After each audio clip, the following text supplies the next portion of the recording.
that for a prize. How are we feeling? Are we starting to get the gist? Are you dreading the fact that time keeps a rolling? Today, fall officially is here. We are now in fall, and this sneaky thing keeps sneaking up on us, doesn't it? That date. Just so that we're all clear, on that date, the 9th, 10th, and 11th, you have 4 exams to complete. 3 of them are online based on notes we take in class, excuse me. And then there's a Blue Book essay. You write the Blue Book essay during class over those 3 days. You are being allowed to have on your desk during those 3 days, during the taking of the Blue Book essay, the packet of the documents and the sort of that overall, how you're, this bad boy. You can have this and the documents themselves, along with a blank Blue Book, which I'll be giving you that day to complete it in 3 days. Do we all get it? Yes. So can we choose to write the essay first, or are those days designated for test day? Normally, yeah. Normally, I will allow you to do it however, in whatever order you want. I do think that that's going to be an exception because of some odd scheduling thing so I think on the 9th, you're all going to be doing the writing, just the writing. And then on the 10th and the 11th, you'll have the option of continuing with your writing and or finishing up. I've had students where they finish all 3 objectives in one class period, and then they dedicate the other 2 to the writing. I've had it where a student, 3 days, they'll take 1 objective, and then they'll spend the rest of the hour on the writing. Then the next day, the 2nd objective, rest of the hour on the writing. 3rd day, 3rd objective, rest of the hour on the writing. I don't care. It's up to you, however you want to do it. Okay. Hundreds of other students have done it. You'll do it. You'll be fine. They were fine. We're all fine. Okay, so just relax. Don't get in a tizzy about this. Okay. And I have other things that I will be informing you of at a later time that should allay some of the self-imposed pressure that you seem to be putting on yourself. Yes. So we get like a little cheat sheet for the Blue Book essay. Are we gonna get anything like that for our quiz or tests? Don't be silly. Okay. Here we go. 3 slides to cover, and then let's attack that paragraph that you apparently made a good attempt. End of the war. What war? The French and Indian War. That's the war. And we sort of fought it. We know how it started. George Washington apparently is not a very good reader of maps. And so he sort of was the trigger. He caused the sort of trigger of the French and Indian War. And you also know from last week that this was really part of a global war. This is the result. This is the result. Now, the only way that this map here is going to have any meaning to you is if you sort of remember what it used to look like. And so I want you to kind of look at this for a second, and I want you to notice who seems to be, for the most part, gone. The French, right? The French are, for the most part, gone. They've been eliminated from any sort of occupation of North America. What does that tell you as far as who won?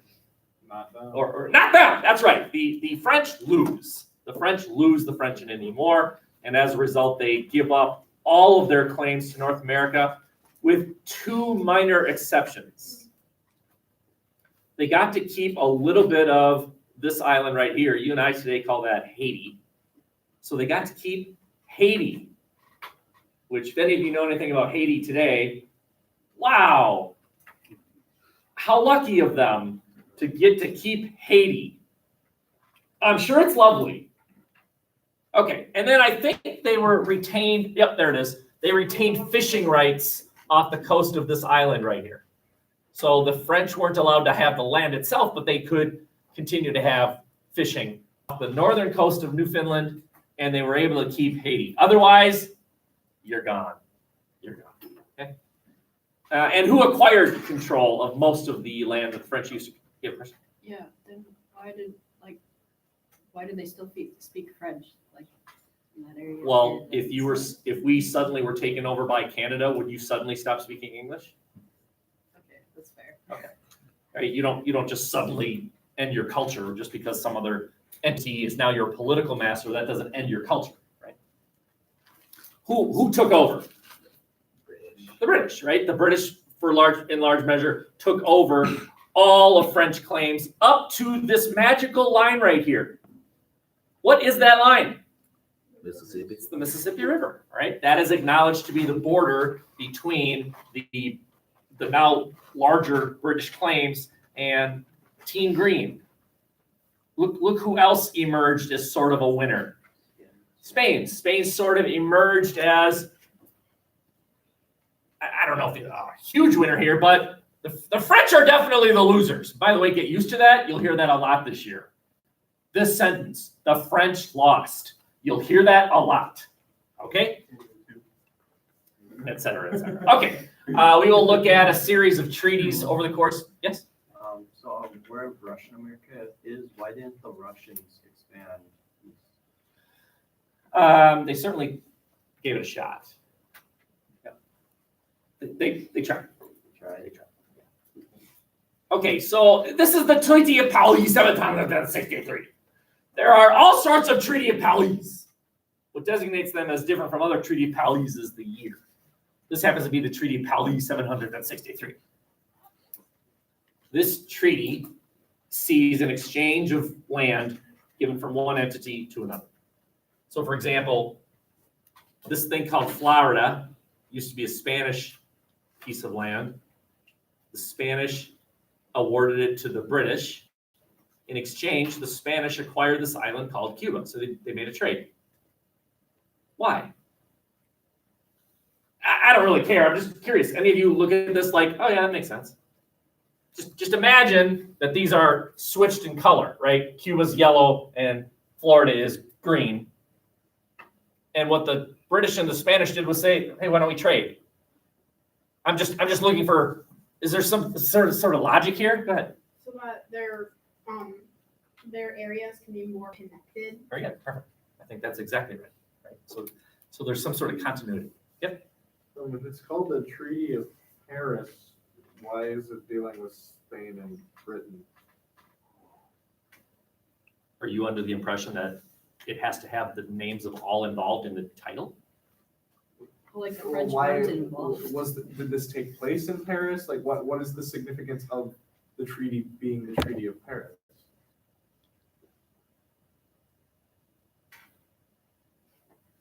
Because it was made there.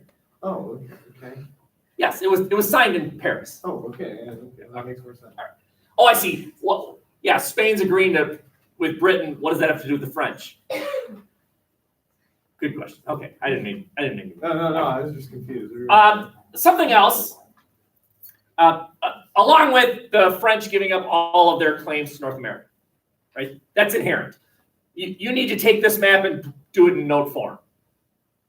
The French lost all claims to North America, except for Haiti and a little bit of fishing rights, okay, acquired by Britain.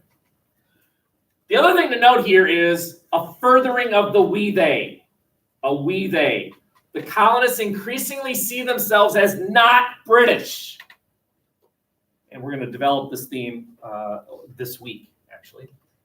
And that's going to have some interesting ramifications later. Okay. So the French are out.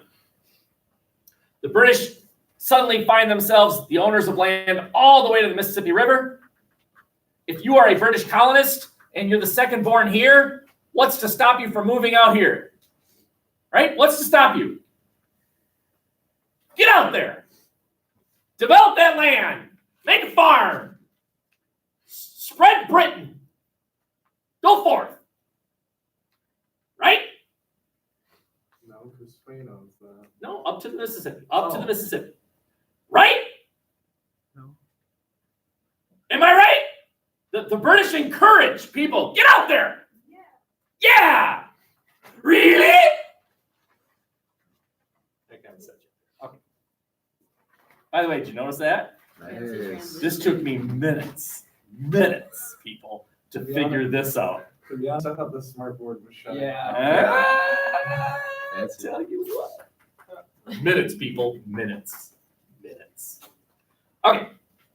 And now let's look at some important impacts of the French and Indian War. Winners and losers, right? It says here the French, Spanish, and Indian influence fell. And you might wonder, Spanish, didn't their influence grow? I mean, aren't they the winners of this chunk of land here? Yeah, for a little while. It won't last. Okay. If you are a Native American, you're not happy, right? At least with the French, there's a bit of interaction going on. You know that the British policy of towards Native Americans is get out of the way. Shoo. And now they own everything up to the Mississippi River. Well, that's no good. And as we said already, the colonists, again, increasingly view England as not us. Britain, that's not us. Okay. I want you to feast your eyes on this. You can see this chunk of land here is now all part of the British colonies, right? All the way up to the Mississippi River, which is over here. This is all, you see, these are the Great Lakes. This is all Britain now, right? These little explosions, 1, 2, 3, 4, 5, 6, 7. There's 7 explosions here. There's 8. Yeah, there's On the 1, top. 2, oh yeah, way up there. 1, 2, 3, 4, 5, 6, 7. You're right. You're 8. These occurred in 1763. So the war has just ended. The war has just ended. This is now the property of the British. British colonists move out there. The Native Americans know that this is bad. And this one Native American named Pontiac says, screw this. And his name is Pontiac. And he attacks all these forts that are now under the control of the British, built by the French when the French were the controllers. But the French give up control of it. The British take over. And now the Native Americans attack under the tutelage of this guy named Pontiac. And yes, the car is named after this guy. Okay, it's called Pontiac's War. And pretty effective, right? I mean, they successfully attacked 8 different British forts. Now, I want you to imagine that there's a nutcase 8 foot tall right at the door, right? And he's standing right there. And Taylor says, can I go to the bathroom? And I say, yes. And she goes out there, and then we hear Taylor, ah! And we look out there, and the madman has stabbed her with scissors, and she's lying. God, this guy gruesome. But there she is lying on the floor, and she's dead. All right. Well, we look out there like, wow, that kind of sucks. But then Jack says, you know what? I really got to go. And I say, okay. And Jack out there, and suddenly, but he yells like a man. He yells like a man. And we all got there, and Jack's been stabbed with scissors. Well, after 3 or 4 of you keep getting stabbed with scissors. No, after 8 of you get stabbed with scissors, the rest of you look to me, the head of security, and say, hey, shouldn't you protect us? I mean, after all, that's our hallway. This is the hallway of Somerset High School. We are Somerset students. And our 8-foot Gunther here is not a Somerset. I don't even know who he is, right? He's just in the building. And I say, you know what? You're right. I should protect you. And so this is what I do. I lock the door. I lock you in. You're welcome. He wasn't trying to break in the first part. Okay. But are you being protected? Are you being exposed to Gunther and his scissors? Yeah. You're welcome. I still have to go. You still have to pee. Okay, there's a problem. You don't want to get stabbed by scissors, hold your bladder. Yeah, it's our own territory. If you Shouldn't we be watch- allowed to go into Okay. our own If you territory? watch one person go to the bathroom and get stabbed by scissors, what would entice you to go to the bathroom and get Well, Cause stabbed it's by our scissors? bathroom. She went in another direction. That's interesting. Any other suggestions of what would you rather I do? Get Pee rid of your it. pants. Everyone wants Pee your to. pants. Get rid of scissor man. Would any of you say, why don't you get rid of Mr. Scissors Man? But how do you get rid of Mr. Scissors? Well, but okay. Why don't I go but attack there's him? like Have you 20 seen of these us, guns? and one of them- Illegal in 8 states. He's still gonna attack someone. Well, right, but there's like- What the British did, what the British did was announce to the colonists, we are going to draw a line. This is the proclamation line of 1760 tree. It was called the Proclamation of 1760 tree. That line would be manned by British soldiers, and colonists were not allowed to go west of that line. For your protection, because over there is Pontiac, right? Scary Indians are over here. So we're gonna lock you in. You're welcome. And by the way, you are gonna pay the salary of those British soldiers who are here to protect you. Now, could someone in here present the solution from a colonial point of view, as in, no, that's a terrible solution? Why? Not Ridley. Yes. Why aren't we allowed to go onto our own land? Why are you locking us in? Yes. Like, this is our land. We should have rights to our land. We Very should not good. be afraid to travel on our own Erica, land. anything to add? Also, you put the soldiers there, it was your idea. Why You, the should we British. have to pay them, yeah. Right? Yeah. And you're paying for it, right? The British government came up with a plan, 10,000 British soldiers, 10,000, to man this line. Now, I don't know if any of you know anything about geography, but this is about 3,000 miles. 3,000 miles. 10,000 soldiers manning 3,000 miles. That's about 3 soldiers per mile. Will this be effective? No. Probably not. But you're paying for it. Okay? Now, just to make you even angrier, almost all of the British soldiers that were sent to man this line did so from Boston, where they stayed. I don't go out there. There are Indians out there. Let's just stay here in Boston. That's where they stayed. But they were paid anyway by you.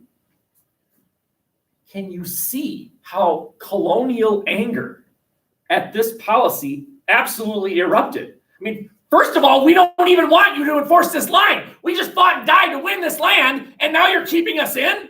And secondly, it's not effective. There's only 10,000. And thirdly, they're not even doing it. They're in Boston. They're just hanging out in Boston? That's a powerful telescope. Yeah, I think I see something there in Georgia. I don't think so. So this proclamation was seen as hostile to the colonists. Now, from the British point of view, it made perfect sense. There's Indians out there. It makes as much sense as me standing at the door to prevent you from going in the hallway because Gunther's up there. But can you see from your point of view, I haven't solved the problem at all. Gunther's out there. And I have not solved the problem of Gunther. That's what the British were doing. The British did not solve the problem of Native Americans. Did not solve the problem of Pontiac. They're just avoiding the elephant in the room. They're avoiding the problem. Yep. Let's just keep you in here. There. Problem solved. No, because are we going to designate that? That's pee corner. Okay, you got to go over there. And poo corner over there. Gross. Gross. So I have a series of questions here. What was it? It was a line that the British were trying to enforce to keep colonists inside. They enforced it with British soldiers. But the British soldiers did not bother to go out here. Most of them stayed in Boston. Which, by the way, do any of you know anything about American history? Can you see where this is going? Suddenly, there are all these soldiers in Boston. Suddenly, all these British soldiers are hanging out in Boston. Does anyone know what happens in Boston? He got so Okay. Okay, did it work? No, it did not. Absolutely did not work. Okay, so finally, just a couple of big ideas. From 1688 to 1763, we were involved in a series of wars. We were the prize for these European nations fighting over these colonies.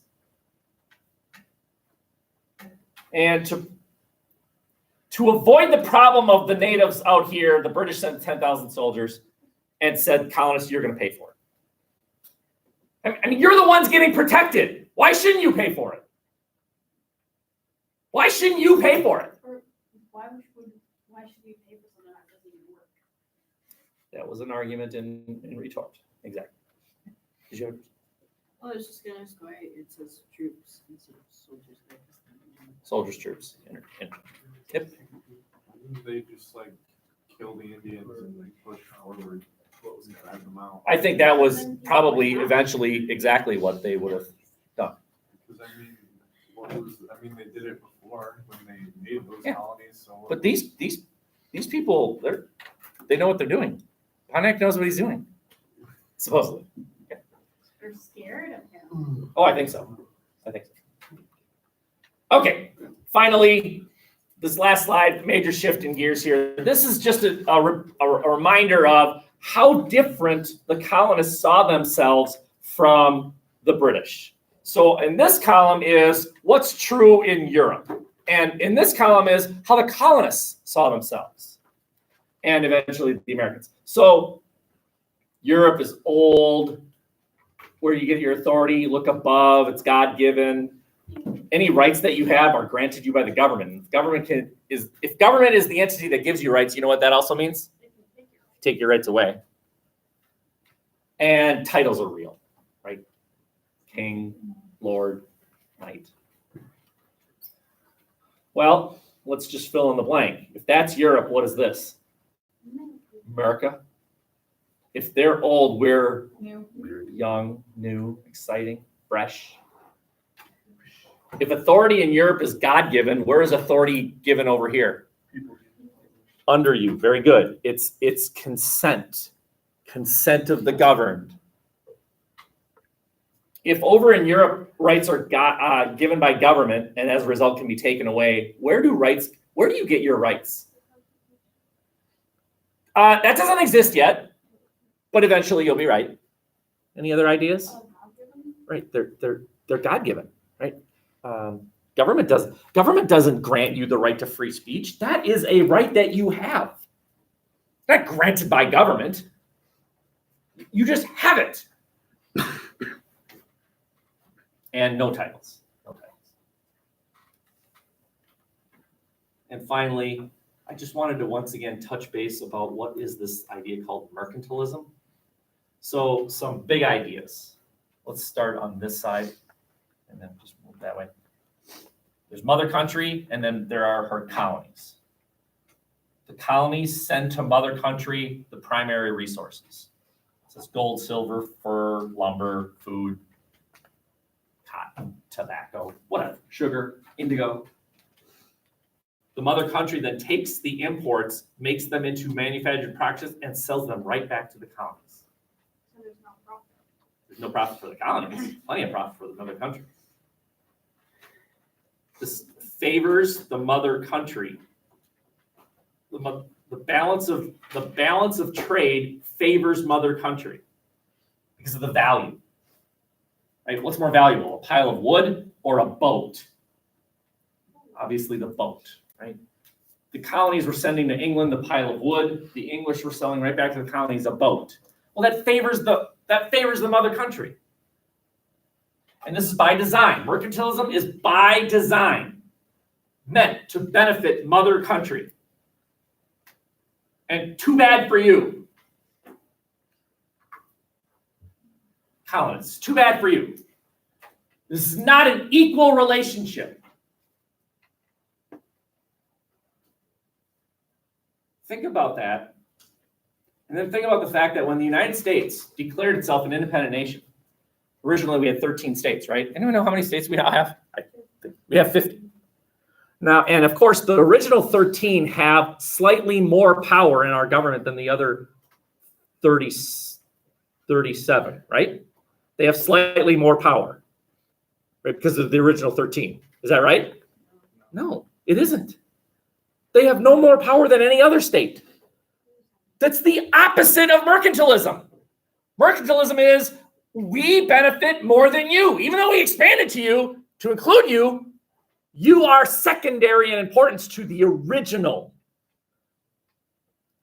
When the United States is created, the original 13 states, the founders of our government purposefully said, and when we expand, whatever we expand to will be equal, not secondary to the original 13.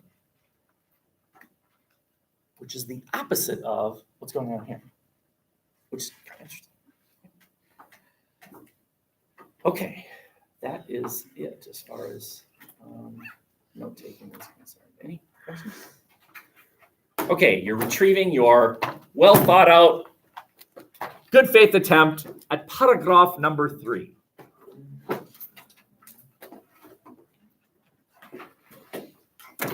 All right, come on. Paragraph number 3, which would be disagreement on issue number 2. Correct? If you're writing it down. Can you go back?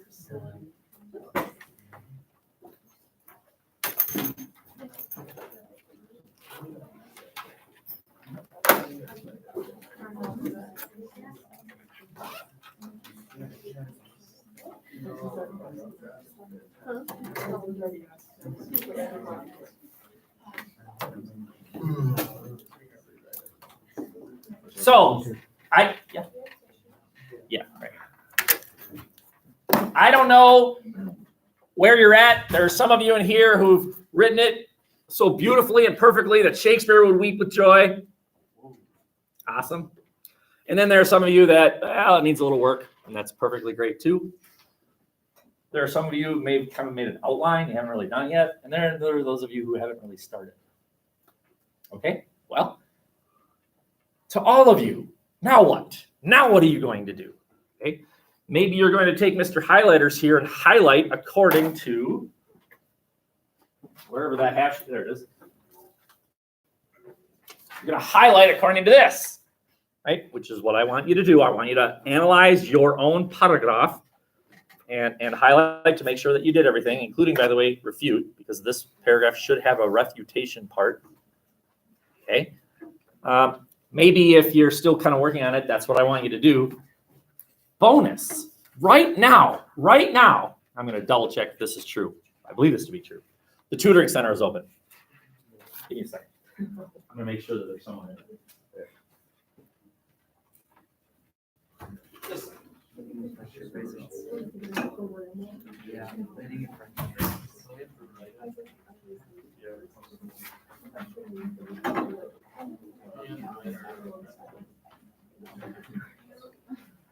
What is that? Is it like yard or what? What is it? This is the one we write. What? This is the one we write the test. This one? Yeah. So, what one do we write the test?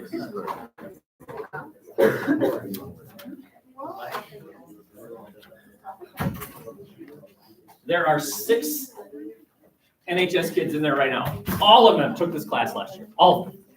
And they're sitting in there right now. They have nothing to do. I don't know. Okay, and they're waiting. If you need their help, please take advantage of it. This thing will wither and die unless we use the tutoring center.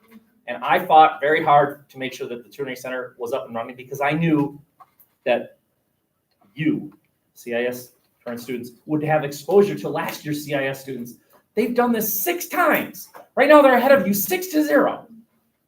Okay, they know what I'm looking for. Okay, so please take advantage of that. Okay, there they are sitting. Or you could be working on the Lexington thing, right? It's due, something's due this week. By Thursday, you should be able to sit down with me and answer these questions for the Lexington thing. That's a real thing. Okay. Or the next two keys are due Thursday, not Friday, Thursday. You don't have school Friday. It's due Thursday. Okay. So that's a reality. Okay. You can assume that I will be assigning the next paragraph number 4, which would be side you agree with for issue number 2. I will be assigning that tomorrow, which will be due Thursday. Okay. So the rest of the hour is yours to use. Please tell me some of you are going to go to the tutoring room right now and take advantage. Yes, you are. Yes, you are. Go, go, go. They're waiting. I told them, get ready. They're coming. So go take advantage of them. They're all kind. By the way, let me know if they don't really help you. I want to know. Oh, we could just.